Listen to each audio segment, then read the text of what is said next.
வணக்கம். இந்தியா டைரக்டின் வர்த்தக செய்திகள். ஃபர்ஸ்ட் வந்து ரெண்டு நல்ல நியூஸாக நம்ம சொல்லலாம். இன்ஃபேக்ட் இன்னைக்கு இருக்கிறது அத்தனையுமே வந்து சூப்பர் டூப்பர் நியூஸ் தான். எல்லாமே பாசிட்டிவ் நியூஸ் தான். நெகட்டிவ் நியூஸ் ஆல்மோஸ்ட் நான் எக்ஸிஸ்டன்ஸ். டாடா மோட்டார்ஸ் அவங்க வந்து டீமர்ஜ் பண்றாங்க.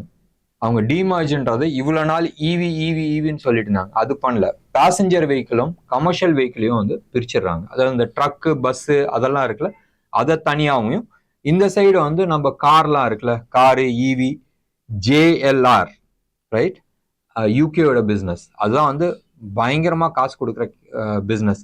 இது ரெண்டையும் வந்து தனித்தனியாக பிரிச்சிடுறாங்க. ஸோ அப்படி பிரிக்கும் போதும் இவங்களுக்கு வந்து வேல்யூ அன்லாக்கிங் நடக்கும்.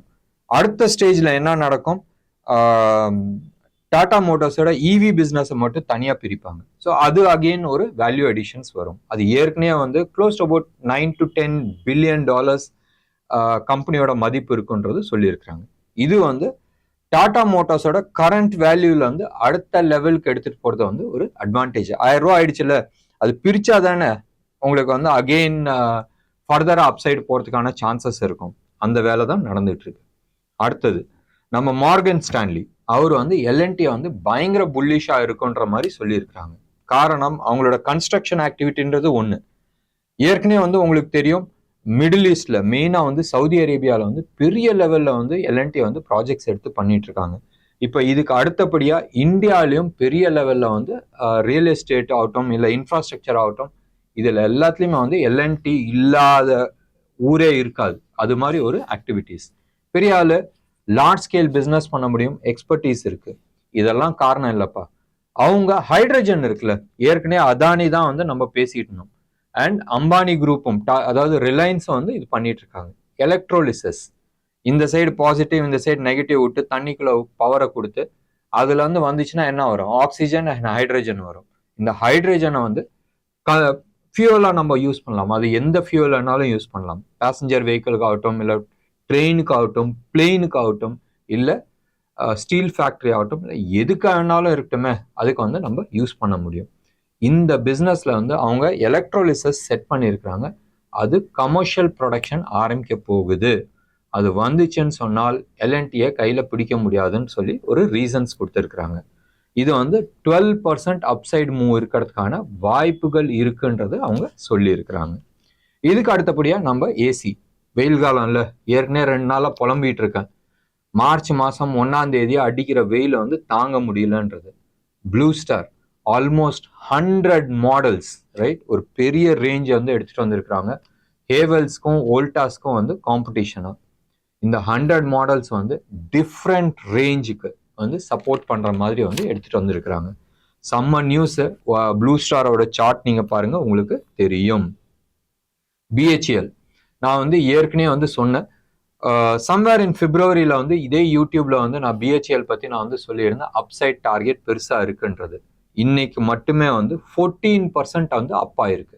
மார்னிங்கே வந்து டக்குன்னு ஒரு ஃபர்ஸ்ட் ஒரு ஹாஃப் அன் ஹவர்லயே வந்து அந்த லெவலை வந்து டச் ஆயிடுச்சு. 12-13% ஹைல வந்து டச் ஆச்சு. அந்த ஹை என்னதுன்னு சொன்னால் 12 வருஷம் ஹையை வந்து பிரேக் பண்ணுது. பிரேக் பண்ணும்போது எப்பயுமே ஒரு மந்த்லி லெவலை பிரேக் பண்ணும் போதும் 12 வருஷம் அமுக்கி வச்சது உடைக்கும் போதும் டெஃபினட்டா இந்த சர்ஜ் இருக்கும். இப்போ ஏன் இது திடீர்னு மேல வந்திருக்குன்னு சொன்னால், நம்ம என்டிபிசி ரைட், அவங்க வந்து ஒரு ப்ராஜெக்ட்ஸ் எடுத்திருக்கிறாங்க, ஒரு ஹைட்ரோ தெர்மல் பவர் ப்ராஜெக்ட். அந்த தெர்மல் பவர் ப்ராஜெக்ட்க்கு வந்து பிஹெச்எல் வந்து 17,195 கோடி வந்து இன்வெஸ்ட் பண்ணியிருக்கிறாங்க. இந்த ப்ராஜெக்ட் வந்து டெஃபினட்டா ஆஃப் லேட் நீங்க வந்து எடுத்து பார்த்தீங்கன்னா உலகம் எங்கும், எஸ்பெஷலி யுக்ரைன் ரஷ்யா வார் வந்ததுக்கு அப்புறமா தெர்மல் பவரை டப்புன்னு வந்து தூக்கிட்டு இருக்காங்க. மறுபடியும் நிலக்கரி போட்டு எரிங்கடான்ற மாதிரி வந்துகிட்டு இருக்கு. ஷார்ட் டேர்முக்கு வந்து இது நல்லா இருக்கும். லாங் டேர்ம்ல வந்து இது எல்லாத்தையுமே வந்து என்ன, கோல் போடுறதுக்கு பதிலாக நாளைக்கு கேஸ் கொடுக்க போறாங்க, இல்லை ஹைட்ரஜன் உள்ள போட போறாங்க ரைட். ஸோ ஒன்றும் பெரிய மாடிஃபிகேஷன் இருக்காது. பட் ஸ்டில் இதை வந்து பிஹெச்எலுக்கு வந்து இப்போதைக்கு வந்திருக்கிற ஒரு பரிசுன்றது எடுத்துக்கலாம். அடுத்த செய்தியும் வந்து சூப்பர் டூப்பரான நியூஸ். அதானி போர் நியூ லைஃப் டைம் ஹையை வந்து ஹிட் ஆயிருக்கு. ஏன், பிப்ரவரி மாசத்துல அவங்க ரெக்கார்ட் கார்கோ வந்து ஹேண்டில் பண்ணியிருக்கிறாங்க. எவ்வளோ, 35.4 மெட்ரிக் டன். இது வந்து one of the new records.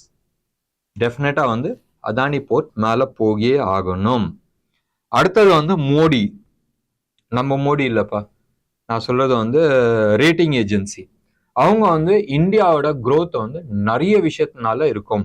Domestic factor. நான் வந்து ஏற்கனவே நான் சொன்னேன் தெரியுமா, நம்ம எக்ஸ்போர்ட்லாம் பண்ண வேணாம்ப்பா, நம்ம ஊர்ல வந்து வடை சுட்டா நம்ம ஆளுங்களே சாப்பிட்டு தீத்துருவாங்க. ரைட்? 100 வடை போட்டா 90 வடை நம்ம ஊர் ஆளுங்களே சாப்பிட்றலாம். மீதி 10 மட்டும் எக்ஸ்போர்ட் பண்ணா போறோம். ஸோ அப்படி இருக்கும் போதும் டொமஸ்டிக் கன்சம்ஷன்றது ஹெவியா இருக்கு. ஸோ நம்ம வந்து இம்போர்ட் சப்ஸ்டியூட் தான் நிறைய பண்ணிட்டு இருக்கோம். இவ்வளோ நாள் எந்த ஃபேக்டரியுமே இந்தியாவில் இல்லை. ஸோ அந்த இது வரும்போதும் நம்ம ஓன் கன்சம்ஷன் வந்து ரொம்ப யூஸ்ஃபுல்லாக இருக்குன்றது நம்ம சொல்லிட்டு இருந்தோம். இந்த ஃபேக்டரும் ப்ளஸ் இன்டர்நேஷ்னலி ஓரளவுக்கு என்வாயர்மெண்ட் நல்லா வந்துகிட்டு இருக்கு. ஸோ அதுவும் வந்து இந்தியாவுக்கு வந்து ஒரு ஃபேவரபிளாக இருக்குன்றது அவங்க கொடுத்துருக்குறாங்க. இதெல்லாம் கரெக்டாக பேசுகிறாங்க, ரைட்? ஆனால் நம்மளோட இன்வெஸ்ட்மெண்ட் கிரேட் இருக்கு தெரியுமா, அது ஏற்றவே மாட்டாங்க. வேர்ல்ட்ல நம்பர் 1, ஆனால் நான் இந்த இன்வெஸ்ட்மெண்ட் கிரேடை ஏற்ற மாட்டோம், அது கீழே தான் வச்சுட்டு இருப்பேன்றது அரசியல். அவங்களுக்கு தெரிஞ்ச விஷயம். நம்ம அந்த ரேட்டிங்கை பார்த்துட்டு நம்ம பண்றோம், நம்ம சார்ட்டை பார்த்துட்டு நம்ம பண்ணிட்டு போயிட்டு இருக்கலாம்.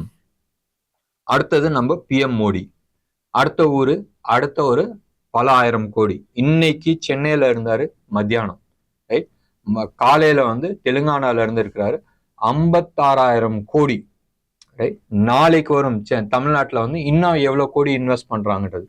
56,000 கோடி வந்து தெலுங்கானால வந்து இன்வெஸ்ட்மெண்ட். என்னத்துக்கு? பவர், ரெயில் அண்ட் ரோட் செக்டருக்கு. பியூட்டிஃபுல். இது மூணுமே எடுத்துக்கிட்டீங்கன்னா பேசிக் இன்ஃப்ராஸ்ட்ரக்சர். நல்ல விஷயம்தான். நேஷனல் லெவல்ல இது மூணுமே வந்து தேவை, பெரிய லெவல்ல தேவை. அண்ட் கவர்மெண்ட் வந்து அதுல இன்வெஸ்ட் பண்ணிட்டு இருக்கிறாங்க. அடுத்தது வந்து MOIL, ரைட்? இன்னைக்கு அந்த ஸ்டாக் வந்து 10% அப்பு ஷூட் ஆச்சு. ஏன் ஷூட் ஆச்சு? மேக்னீசியம் ஓர் அவுட்புட் வந்து 15% ஜாஸ்தி கொடுத்துருக்குறாங்க. டெஃபினட்டா இருக்கும்ல, ரைட்? கோல் இண்டியா ஸ்டாக் ஏன் இவ்வளவு போச்சு? ரெக்கார்ட் கோல் எடுத்திருக்கிறாங்களே. ஸோ டெஃபினட்டா இது வந்து மேலே போக தான் செய்யும். ஆஃப் லேட் நீங்க எடுத்து பார்த்தீங்கன்னா ஸ்பைஸ் ஜெட்ல ஏதோ ஒன்று ஸ்பைசியா இருக்கு, ரைட்? எங்கேயோ அம்னமா ஓடிட்டு இருக்கு. திடீர்னு நீங்க பாத்தீங்கன்னா FIIs வந்து அதோட ஸ்டேக் வந்து இன்க்ரீஸ் பண்ணிக்கிட்டே போயிட்டு இருக்காங்க. ஸ்டாக்கும் வந்து ஓரளவுக்கு ப்ரைஸ் இன்க்ரீஸ் ஆயிருக்கு. FIIஸும் அதுல வந்து பணம் போட்டுட்டு இருக்காங்க. திடீர்னு எங்கேருந்து வருதுன்னு தெரியாது. ஒரு 250 கோடி ரூபா பழைய பஞ்சாயத்தை வந்து செட்டில் பண்ணாங்க, ஒன்று. ரெண்டாவது, அப்பா என் கம்பெனி ஓடுறதுக்கு காசு இல்லைன்னு வெளியில சொல்லிட்டு இருக்காங்க. ஆனா கோ ஏர்லைன்ஸ், ரைட்? அந்த கம்பெனி வந்து திவாலான கம்பெனி. அந்த கம்பெனியை நான் எடுத்து நடத்துறேன்னு சொல்லிட்டு வேற ஒரு பேர்ல வந்து அவங்க அதே மேனேஜ்மெண்ட்டை வந்து போட்டுக்கிட்டு இருக்கு. எங்கேயோ இருந்து பணம் வந்துட்டு இருக்கு. ஒரு பெரிய மூவ் வரதுக்கான சான்சஸ் நிறைய இருக்குன்னு நினைக்கிறேன். நாளைக்கு உத்தம் ஸ்பாரர்ல இந்த சார்ட்டையும் நம்ம டிஸ்கஸ் பண்ணலாம். என்ன நேயர்களே, இன்னைக்கு ப்ரோக்ராம் உங்களுக்கு பிடிச்சிருந்துச்சுன்னா லைக் பண்ணுங்க, ஷேர் பண்ணுங்க. டெஃபினட்டா உங்களோட கமெண்ட் பாக்ஸ்ல கொடுங்க. நன்றி, வணக்கம்.